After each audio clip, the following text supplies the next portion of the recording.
Subscribe कीजिए हमारे channel को और बेल आइकन को दबाइए हमारे लेटेस्ट वीडियो सबसे पहले देखने के लिए।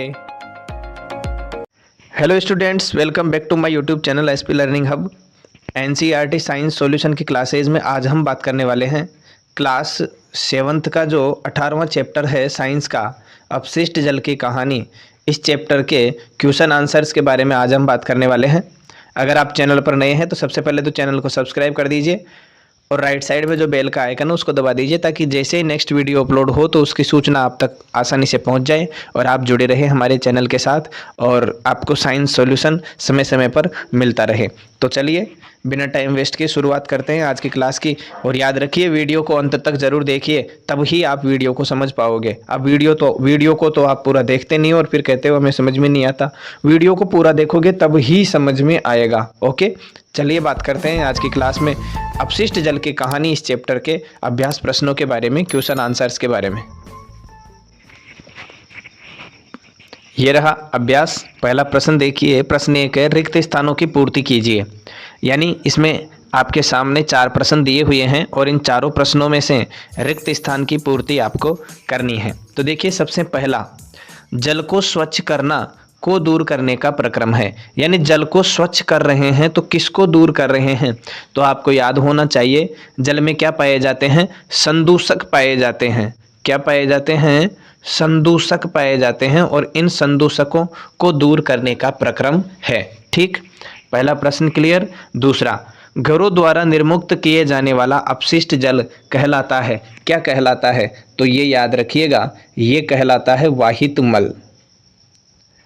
घरों द्वारा निर्मुक्त किया जाने वाला जो अपशिष्ट जल है वो किस में आता है? वाहित मल में आता है। तो इस रिक्त स्थान में यहाँ पर आ जाएगा आपके सामने वाहित मल। अगला प्रश्न है, शुष्क का उपयोग खाद के रूप में किया जाता है। शुष्क आपंक होता है, आपंक। तो इस रिक्त स्थान में क्या आ जाएगा? आपंक आ जाएगा। यहाँ पर, यहाँ से यहाँ लिख दीजिएगा, शुष्क आपंक का उपयोग खाद के रूप में किया जाता है। अगला प्रश्न है, नालियाँ और के द्वारा अवरुद्ध हो जाती है। तो ध्यान दीजिए, नालियाँ जो होती है अवरुद्ध, वो अपन जो अपशिष्ट जाता है उसमें तेल और वसा युक्त पदार्थ अगर डाल देते हैं तो नालियाँ क्या होती है? अवरुद्ध हो जाती है। इसका कारण होता है ये। ठीक है, तो यहाँ पहले प्रश्न के जो 4 प्रश्न दिए हुए हैं वो आप लोगों को समझ में आ गए होंगे। पहले में आ जाएगा संदूषक, दूसरे में आ जाएगा वाहित मल, तीसरे में आपंक, चौथे में तेल और वसा। नालियाँ तेल और वसा के द्वारा अवरुद्ध हो जाती है। आई होप फर्स्ट क्वेश्चन आप लोगों को समझ में आ गया होगा। चलिए बात करते हैं दूसरे क्वेश्चन के बारे में। अगर आपको ये प्रश्न समझ में आ गया है तो आप इसका स्क्रीनशॉट भी ले सकते हैं और वीडियो को पॉज करके भी देख सकते हैं। मैंने आप लोगों को 10 सेकंड का समय लगभग दे दिया है। ओके, चलते हैं नेक्स्ट क्वेश्चन की तरफ। दूसरा प्रश्न ये रहा आप लोगों के सामने। प्रश्न है, वाहित मल क्या है? अनुपचारित वाहित मल को नदियों अथवा समुद्र में विसर्जित करना हानिकारक क्यों है, समझाइए।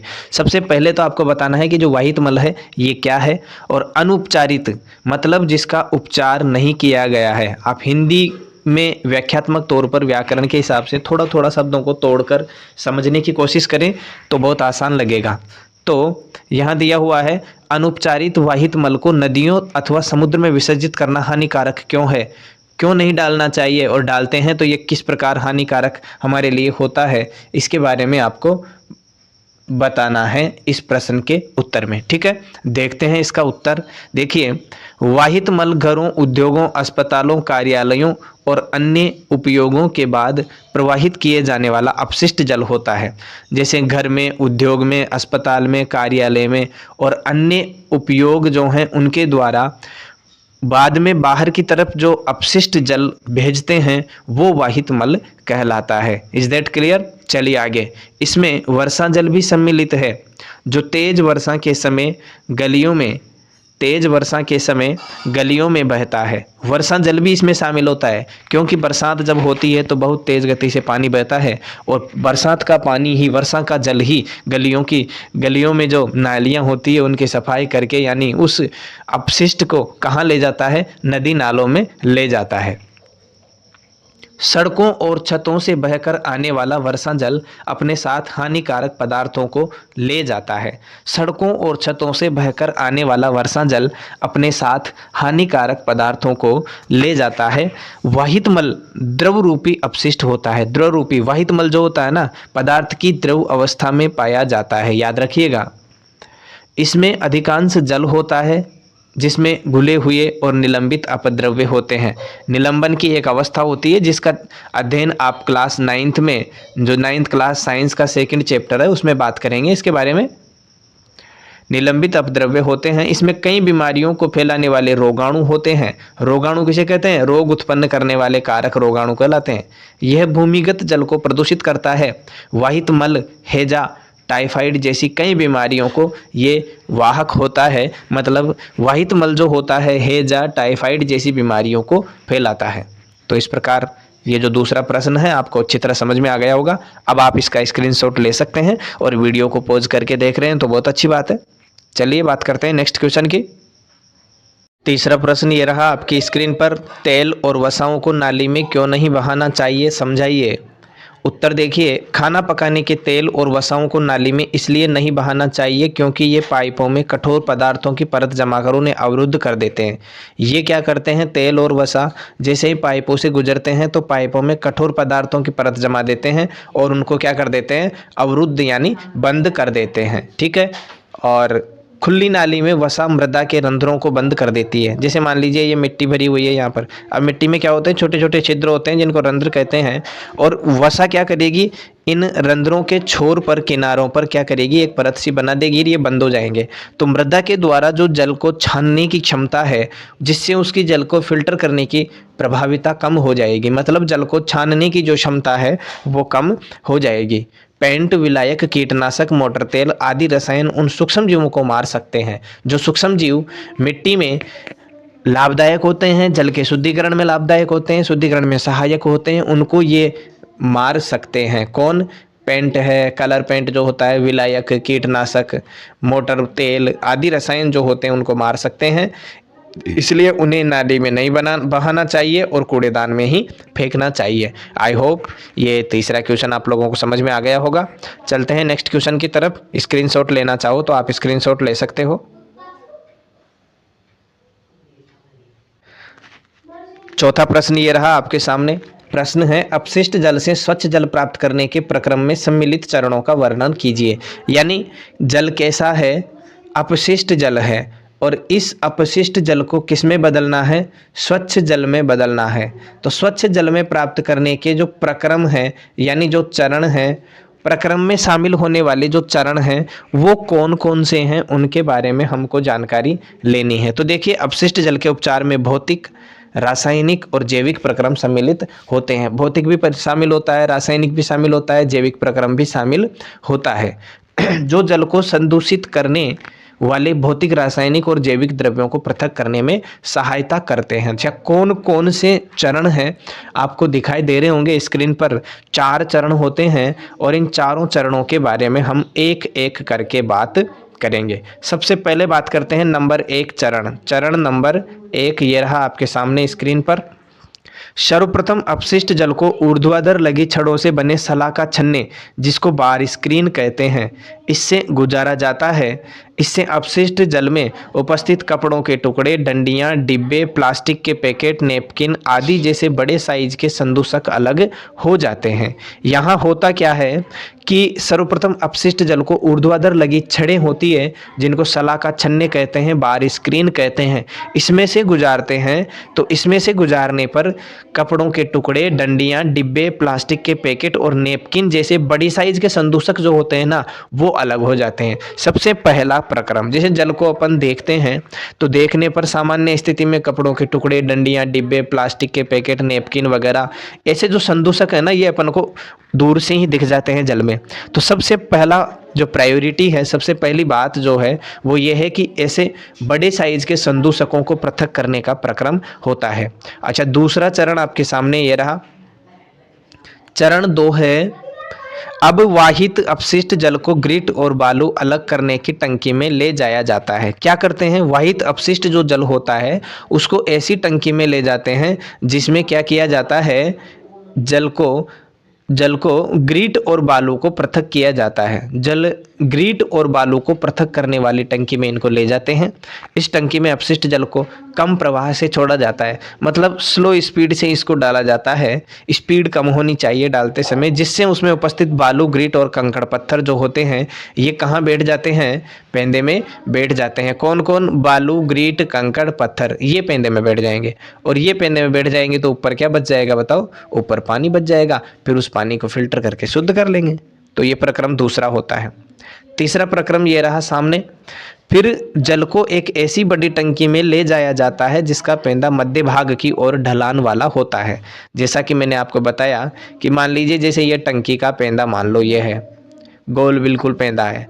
अब यहाँ से क्या होगा कि ये जो साइड वाला एरिया है ये क्या होगा? थोड़ा ऊपर उठा हुआ होगा, ठीक है ना? ये ऊपर उठा हुआ होगा। बीच का जो भाग होगा वो क्या है? अंदर की तरफ, यानी बैठा हुआ, तली में बैठा हुआ होगा। तो बाहर की तरफ जैसे ही इसमें अपशिष्ट जो जल है वो डाला जाएगा तो इसमें जो अपंक है यानी अशुद्धियाँ जो है वो क्या करेगी? बीच की तरफ आ जाएगी और यहाँ आके क्या बना लेगी? एक परत बना लेगी। आगे देखते हैं। फिर जल को एक ऐसी बड़ी टंकी में ले जाया जाता है जिसका पेंदा मध्य भाग की ओर ढलान वाला होता है। अभी मैंने बता दिया ढलान वाला कैसे है ना। चलो, जल को इस टंकी में कई घंटों तक रखा जाता है, मतलब बहुत सारे घंटों तक रखा जाता है, जिससे मल जैसे ठोस उसकी तली के मध्य भाग में बैठ जाते हैं। मध्य भाग कैसा है? गहरा रहेगा, ये उभरा रहेगा थोड़ा सा, तो इधर से इधर आके क्या होंगे? मल जैसे ठोस हैं इसकी तली के भाग में बैठ जाएंगे, ठीक है ना? मध्य भाग में आके बैठ जाएंगे।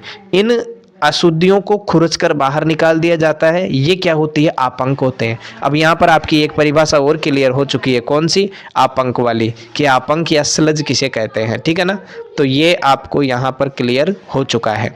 फिर आता है अपशिष्ट जल में तैरने वाले तेल और ग्रीज जैसी अशुद्धियों को हटाने के लिए अपथित्र यानी स्कीमर का उपयोग किया जाता है। यहाँ एक प्रश्न बन गया फिर से आपके पास में कि जल में तेल और ग्रीज जैसी अशुद्धियाँ हैं तो उनको हटाने के लिए किस उपकरण का यूज किया जाता है? तो याद रखना अपथित्र यानी स्कीमर का यूज किया जाता है। और इस प्रकार साफ किया गया जल जो होता है निर्मलीकृत जल होता है, यानी बिल्कुल शुद्ध जल प्राप्त हो जाता है। चौथा बिंदु ये रहा आपके सामने। बिंदु है, इसको समझिए कि निर्मलीकृत जल में पंप द्वारा वायु को गुजारा जाता है। निर्मलीकृत जो जल होता है उसमें पंप द्वारा क्या गुजारा जाता है? वायु को गुजारा जाता है, जिससे उसमें वायवीय जीवाणुओं की वृद्धि होती है। जैसे ही वायु को गुजारते हैं तो उस जल में क्या होती है? वायवीय जीवाणुओं की वृद्धि होती है और ये जीवाणु निर्मलीकृत जल में अब भी बचे हुए मानव अपशिष्ट पदार्थों, खाद्य अपशिष्ट, साबुन और अन्य अवांछित पदार्थों का उपभोग कर लेते हैं। यानी देखिए कि निर्मलीकृत जल में क्या करेंगे? पंप के द्वारा वायु को गुजारा जाता है। पंप के द्वारा जैसे ही इसमें वायु गुजारी जाएगी इसमें वायवीय जीवाणुओं की क्या होगी? वृद्धि होगी। और ये जो जीवाणु है ना जल में, मान लो जैसे कोई मानव अपशिष्ट का पदार्थ बचा है, खाद्य अपशिष्ट बचा है, या फिर साबुन का अपशिष्ट बताया, और ऐसे कोई अपशिष्ट बचे हैं जिनको बैक्टीरिया क्या करते हैं? खाते हैं। तो इनको ये खा के क्या करेंगे? उपभोग करने का मतलब है खा जाएंगे और खा करके जल को शुद्ध कर देंगे। तो ये 4 चरण आप लोगों को यहाँ दिखाई दे चुके हैं। चारों चरणों को आप अच्छी तरह से समझ लें। मैंने समझा दिया है, समझ में नहीं आया तो फिर से आप वीडियो को बैक करके और पॉज कर करके इनका स्क्रीनशॉट लेके लिख सकते हैं, फिर समझ सकते हैं, ठीक है ना? क्योंकि देखो अगर आपके पास लिखे हुए हैं और सामने से आपको समझाते रहें तो फिर उसमें ज़्यादा समझ में आता है। तो पहले आप इनके लिख लें, है ना, इनको। अच्छा, पहला चरण और दूसरा चरण, तीसरा चरण, ये रहे। तीनों चरणों का आप स्क्रीनशॉट ले सकते हैं एक साथ। चलिए, चौथे चरण का भी आप स्क्रीनशॉट ले सकते हैं। चलिए बात करते हैं नेक्स्ट प्रश्न की। 5वां प्रश्न ये रहा आपके सामने। प्रश्न है अपंक क्या है? समझाइए कि इसे कैसे उपचारित किया जाता है। यानी आपको समझाना है कि अपंक क्या है और इसको उपचारित कैसे कर सकते हैं, इसके बारे में हमको बात करनी है। सबसे पहले देखिए अपंक के बारे में मैंने आपको अभी समझा दिया है। पिछला जो प्रश्न था उसमें पेंदे में जो अशुद्धियाँ जमती है उनको अपंक कहते हैं मध्य भाग में, ठीक है ना? तो ये आप लोगों को अच्छी तरह समझ में आ गई होगी। आगे चलते हैं अपन। टंकी में जल के शोधन के दौरान जल को इस टंकी में कई घंटों तक रखा जाता है, जिससे मल जैसे ठोस उसकी तली के मध्य भाग में बैठ जाते हैं और इन अशुद्धियों को खुरच कर बाहर निकाल दिया जाता है। यह आपंक या स्लज होता है। याद रखिए क्या है ये, आपंक, या इसको बोल सकते हैं स्लज, ठीक है ना। आपंक को एक पृथक टंकी में स्थानांतरित किया जाता है जहां यह अवायवीय जीवाणुओं द्वारा अपघटित हो जाता है। क्या है ये, अवायवीय जीवाणुओं द्वारा अपघटित हो जाता है और इस प्रक्रम में उत्पन्न होने वाली बायोगैस यानी जैव गैस जो होती है, इसका उपयोग ईंधन के रूप में अथवा विद्युत उत्पादन में किया जा सकता है। ठीक है, इसको ज़्यादा समझाने की जरूरत नहीं है, लेकिन इसको उपचारित कैसे करते हैं ये आप लोगों को ध्यान रखना है कि आपंक को एक पृथक टंकी में स्थानांतरित किया जाता है और अवायवीय जीवाणु द्वारा अपघटित हो जाता है तो वहाँ क्या बनती है, बायोगैस बनती है, जैव गैस बनती है, जिसका उपयोग देखो एक तो ईंधन में और दूसरा विद्युत उत्पादन में किया जा रहा है। ये बातें आपको ध्यान रखनी है। ठीक है, चलो स्क्रीनशॉट ले लो, आगे चलें नेक्स्ट क्वेश्चन की तरफ। चलिए छठा प्रश्न देखते हैं।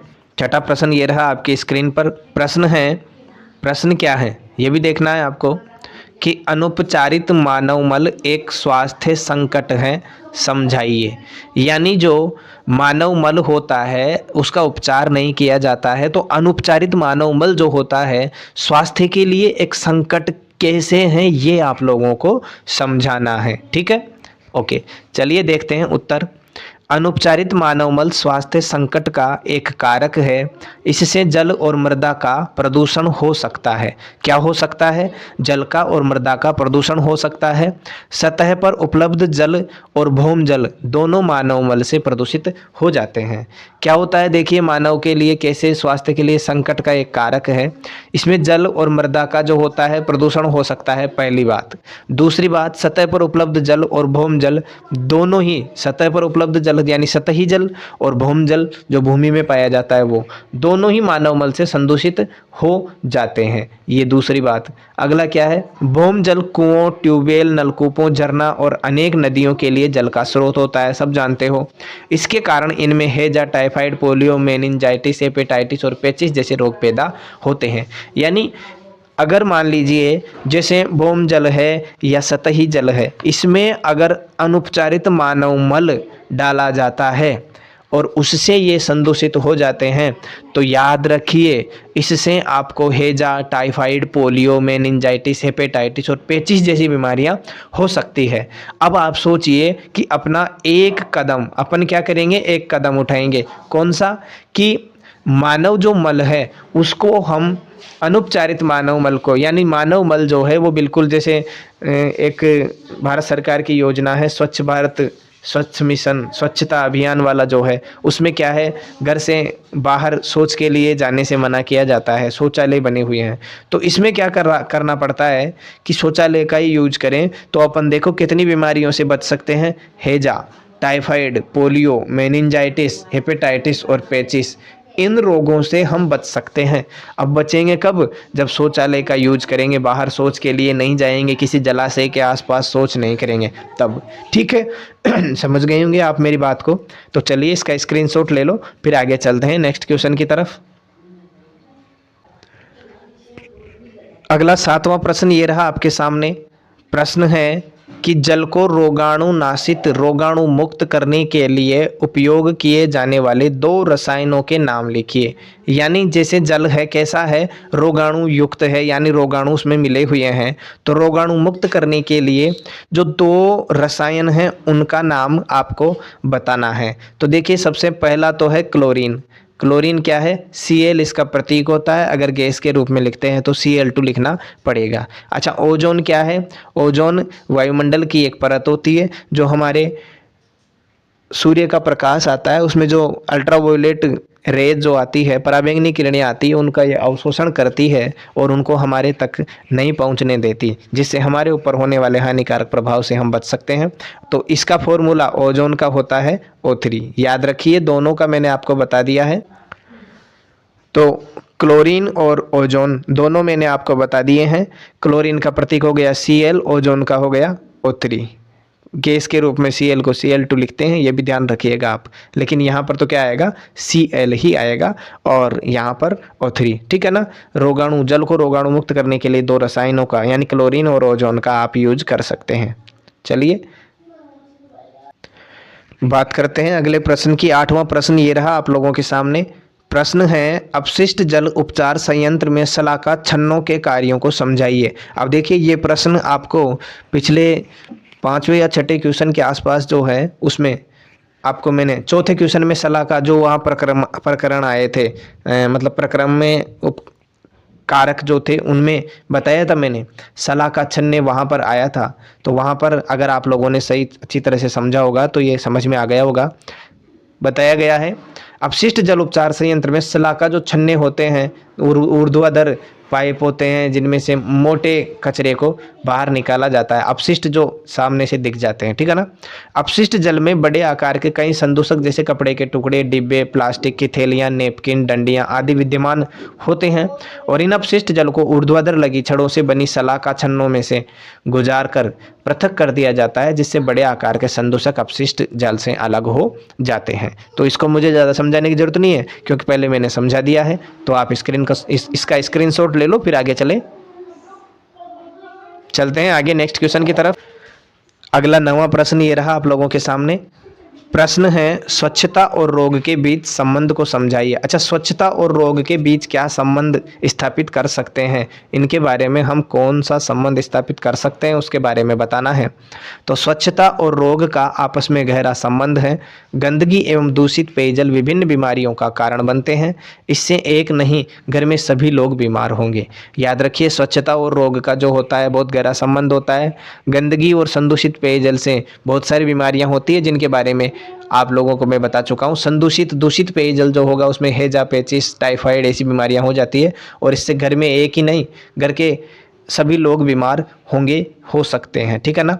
एक से दूसरे में बीमारी फैलने का जो कारण होता है, एक से दूसरे में बीमारी फैलने का संकट होगा, इसी से एक से दूसरे में बीमारी फैलने का संकट होगा।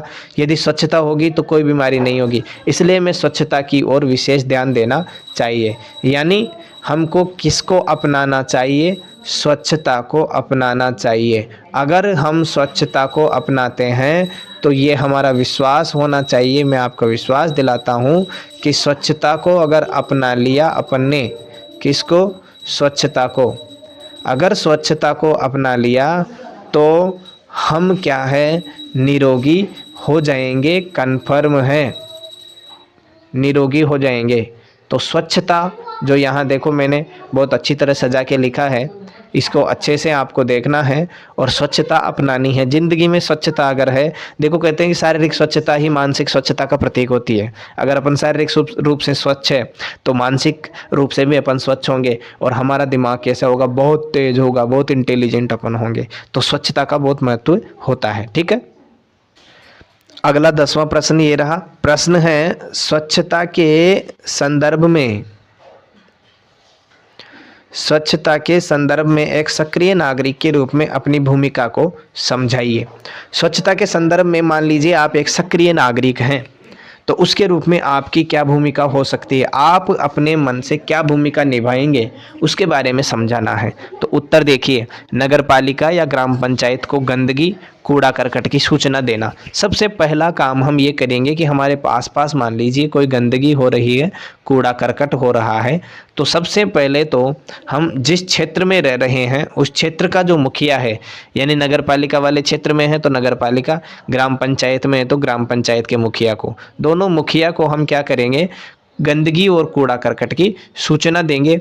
कोई भी गंदगी रास्ते में ना गिराएं, इसलिए कूड़ेदान की व्यवस्था करवाएंगे। उनको कहेंगे कि कूड़ेदान की व्यवस्था करवाएं।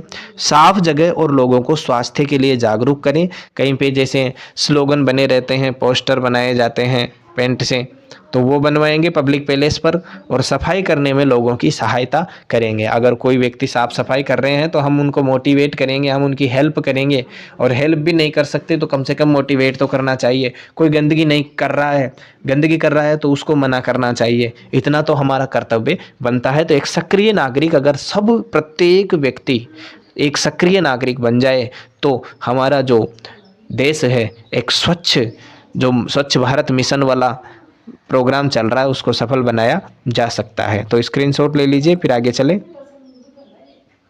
बात करते हैं 11वें प्रश्न की। 11वें प्रश्न में देखिए, वर्ग पहेली दी गई है और संकेत दिए गए हैं। इनको संकेत की सहायता से वर्ग पहेली को हल करना है। अब मैं पहले आप लोगों को संकेत दिखा देता हूं, तो ये आप आपकी बुक खोल के उसमें जो प्रश्न है उसको भी देख सकते हैं और साथ का साथ इसको भर सकते हैं। एक बार संकेत दिखा के मैं समझा देता हूं। ये संकेत दिए हुए हैं, इन संकेतों के आधार पर वर्ग पहेली को अपन को भरना है। तो मैं यहाँ आप लोगों को जो ये बिंदु लिखे हुए, जैसे दूसरे नंबर पे 1 पे, फिर 4 पे, 3 पे, 6 पे, 5 पे, तो आपको नंबर लिख के आपको याद रखना है। आपके इसमें बुक में भी लिखे हुए होंगे तो वहाँ पर भी आप पेंसिल से लिख सकते हैं। देखिए सबसे पहला देखते हैं, बाएं से दाएं जाते हैं जब अपन, यानी ये आपका बायां हो गया, ये दायां हो गया, तो इधर इस एरो की दिशा में चलने वाले जितने भी खाली डिब्बे हैं वर्ग पहेली में उनको भरना है। तो उनके लिए ये शब्द यूज करना है। वहाँ पर नंबर भी दिए हुए होंगे, 2 नंबर पे एरो होगा आपको। तो उसमें क्या करना है, वाहित मल उपचार संयंत्र से प्राप्त गैसीय उत्पाद। अच्छा, कौन सी गैस जो प्राप्त होती है, तो यहाँ पर आप लिख सकते हैं, क्या लिख सकते हैं, बायोगैस। ठीक है ना, इसको वहाँ भरेंगे फिर अपन। तो अभी आप पेंसिल से, पेन से, जिससे भी लिखो, 2 नंबर वाले जो बिंदु हैं इसके आगे बायोगैस लिख लीजिए। ठीक है, दूसरा देखते हैं, इधर बाएं से दाएं वाले तीनों यहाँ देख लेते हैं, फिर नीचे और हैं उनको देखेंगे। चौथा, इस प्रक्रम में संदूषित जल से वायु को गुजारा जाता है। अच्छा, कौन से प्रक्रम में, जो प्रक्रम होता है वातन, याद रखना, इस प्रक्रम को कहते हैं क्या, वातन।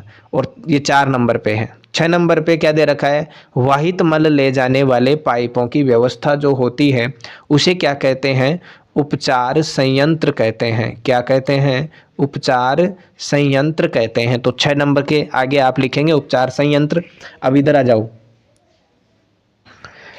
अब बात करते हैं ऊपर से नीचे वाले की। तो 1 नंबर पे आपको लिखना है, देखो जैसे 1 नंबर पे क्या है, जल उपचार में रोगाणु नाशन के लिए प्रयुक्त होने वाला एक रसायन। अब जल उपचार के लिए किसका यूज किया जाता है रोगाणु नाशन के रूप में, तो वो होता है ओजोन। ठीक है ना, तो यहाँ आप लिखेंगे क्या, ओजोन।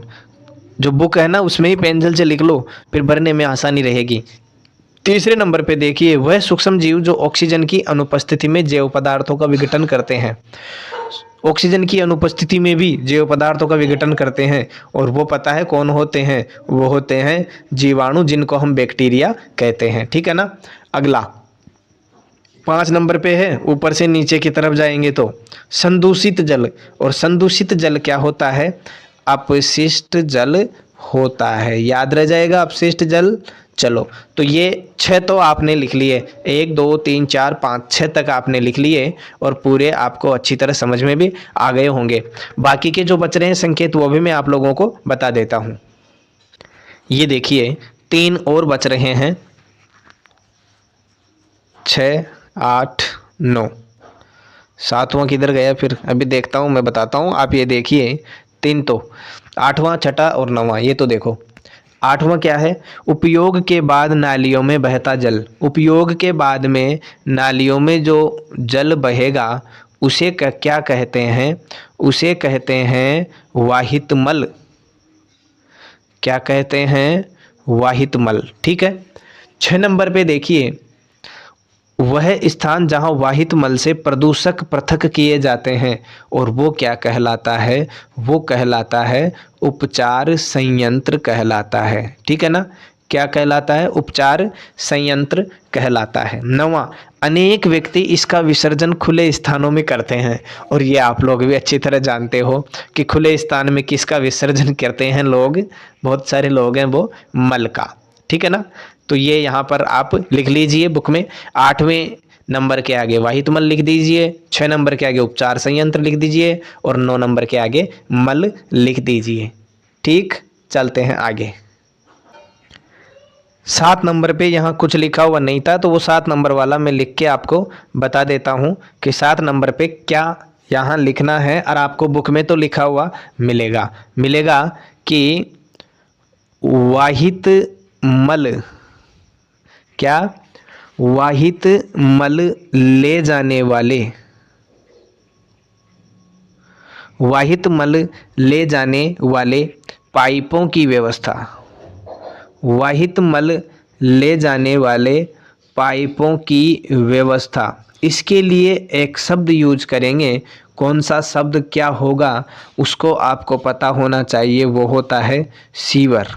ठीक है ना। तो इस सीवर को 7 नंबर जो बुक में आपके लिखा हुआ है, वाहित मल ले जाने वाले, ले जाने वाले, वाले लिखना मैं भूल गया, यहाँ वाले भी लिखेंगे। वाहित मल ले जाने वाले पाइपों की व्यवस्था, ये क्या कहलाएगी, ये कहलाएगी सीवर। ठीक है ना। तो ये सीवर आपको 7 नंबर पे लिखना है। अब वर्ग पहेली को कंप्लीट करवा देता हूं मैं। ठीक है ना। सारे बिंदु 1 से 9 तक आपके पास लिखे हुए हैं। ठीक है, चलते हैं। तो चलिए वर्ग पहेली को भरते हैं। नंबर 1 पर मैंने आप लोगों को लिखवाया था, तो वहाँ आपने ओजोन लिखा होगा ऊपर से नीचे की तरफ। तो यहाँ मैं लिख देता हूँ ओजोन, ओ जो और न। अब ये न देखिए 4 नंबर वाले पे भी अपने काम आएगा। ठीक है। दूसरे नंबर पे आपने लिखा होगा बायोगैस, लेफ्ट से राइट की तरफ। तो ये बा यो गे स, बायोगैस। नंबर 3 पर आपने जीवाणु लिखा है ऊपर से नीचे। तो यहाँ देखिए जी वा णु।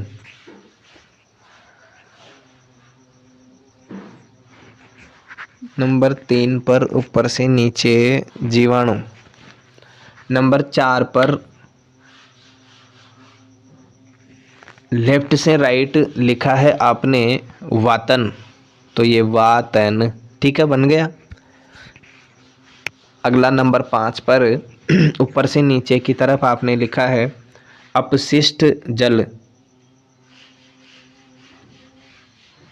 तो ए पे सी, अपशिष्ट जल, ये हो गया। नंबर 6 पर ऊपर से नीचे आपने लिखा है उपचार संयंत्र। तो उ पे चा र संयंत्र।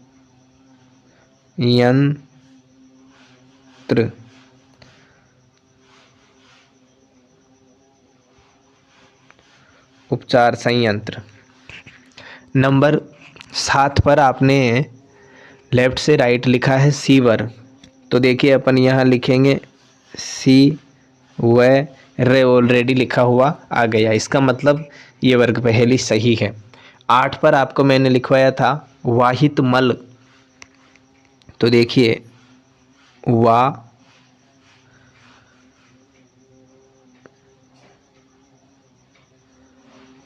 ही त मैं ल, ऑलरेडी आपके लिखा हुआ आ गया है वाहित मल। और 9 पर लिखा है आपने मल। तो मैं ऊपर लिखा हुआ है देखिए और ल। तो अब इनको मिला के भी आप अगर चाहो तो मैं ब्रैकेट से बता सकता हूँ, कलर चेंज करके। वाइट कलर ले लें, वाइट दिख तो जाएगा, ठीक है ऐसे कलर। तो वाइट ले लेते हैं। अगर आप चाहो तो दूसरा कलर भी अपन ले सकते हैं इस बॉक्स के लिए। ब्लैक नहीं, ब्लैक नहीं दिखेगा क्योंकि ब्लैक ऑलरेडी है। तो वाइट ही ले लेते हैं। पट्टी को थोड़ी मोटी करके बता देंगे। अब देखिए ओजोन जैसे लिखा था आपने, ये रहा ओजोन, दिख गया होगा वाइट में आपको। दूसरे नंबर पे बायोगैस। तो ये रही आपकी बायोगैस। तीसरे नंबर पे जीवाणु लिखा है।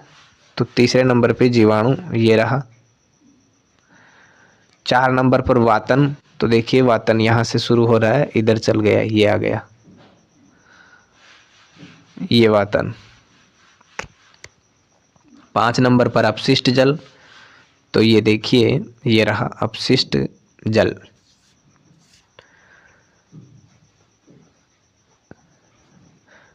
6 नंबर पर उपचार संयंत्र, तो ये रहा उपचार संयंत्र।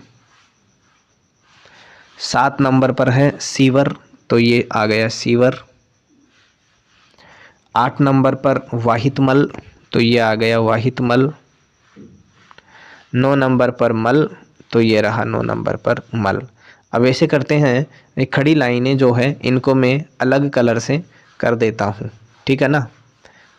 रेड से कर देता हूँ या फिर पीले से, रेड से कर देते हैं तो आपको थोड़ा अलग दिख जाएगी। जो जितने भी खड़े बॉक्स बन रहे हैं, जैसे नंबर 1 पर ओजोन, तो ओजोन का एक खड़ा बॉक्स है, तो खड़े बॉक्स को मैं लाल से बना देता हूँ, ठीक है ना। ओजोन परत यहाँ पर आपके सामने आ जाएगी। दूसरे नंबर पे जीवाणु, तो ये रहा जीवाणु। तीसरे नंबर पे हैं अपशिष्ट जल, 5 नंबर पे, तो ये रहा अपशिष्ट जल, इसको भी मैंने रेड कलर से कर दिया। और रहेगा उपचार संयंत्र, तो इसको भी रेड से कर देता हूँ, आसानी से दिख जाएगा। और एक है मल, तो ये भी येलो रेड से कर दिया। बाकी के आपके पास में वाइट से हैं तो वो आसानी से समझ में आ जाएंगे। 2 कलर यहाँ पर हो गए हैं। तो इस प्रकार ये चैप्टर अपना कंप्लीट होता है। वीडियो को लास्ट तक आपने देखा, बहुत बढ़िया किया, आपको अच्छी तरह समझ में आ गया होगा। फिर भी अगर कोई समस्या है तो आप कमेंट बॉक्स में कमेंट कर सकते हैं। और वीडियो अगर अच्छा लगता है तो वीडियो को लाइक करो, अपने दोस्तों में शेयर करो और चैनल को सब्सक्राइब करके राइट साइड में जो बेल का आइकन है उसको दबा दो, ताकि जैसे ही नेक्स्ट वीडियो अपलोड हो तो उसकी सूचना आप तक आसानी से पहुंच जाए। तो अगर आप चैनल पर नए हो तो सब्सक्राइब कर लो, दोस्तों को बता दो। और इस प्रकार 7th क्लास की जो साइंस है उसके 2 से 18 तक के सारे चैप्टर, यहाँ चैप्टर्स का सॉल्यूशन क्वेश्चन आंसर अपलोड कर दिया गया है। पहले चैप्टर का रह रहा है, तो जब भी थोड़ा सा टाइम मिला पहले चैप्टर का भी आपको मिल जाएगा। अब आप कहोगे सर ये चैप्टर हम ढूंढे कैसे? ढूंढने की ज़रूरत नहीं है, आप तो यूट्यूब पे जाइए और यूट्यूब पे जो सर्च का आइकन होता है ना, ऐसे ऊपर की तरफ ऐसे सर्च का आइकन, उस पर क्लिक करोगे। क्लिक करते ही आपको क्या लिखना है? SPLEARNING लर्निंग हब, ये करके इधर सर्च का आइकन उस पर क्लिक करेंगे तो SP लर्निंग हब लोगो आ जाएगा। लोगो के आगे चैनल का नाम और इधर साइड में व्यू चैनल आएगा। व्यू चैनल पे क्लिक करके आप प्लेलिस्ट में जाएं और प्लेलिस्ट में देखें NCERT समाधान कक्षा 7 के नाम से प्लेलिस्ट बनी हुई है। हिंदी में NCERT, ऐसे NCERT हिंदी में बनी हुई है, NCERT समाधान कक्षा 7। तो उस प्लेलिस्ट में आप जाओगे ना तो दूसरे चैप्टर से 18 चैप्टर तक आपको वहीं पे अपलोड चैप्टर मिल जाएंगे। तो ठीक है, मिलते हैं नेक्स्ट क्लास में, तब तक के लिए धन्यवाद। जय श्री राम, राधे राधे, वंदे मातरम, जय हिंद।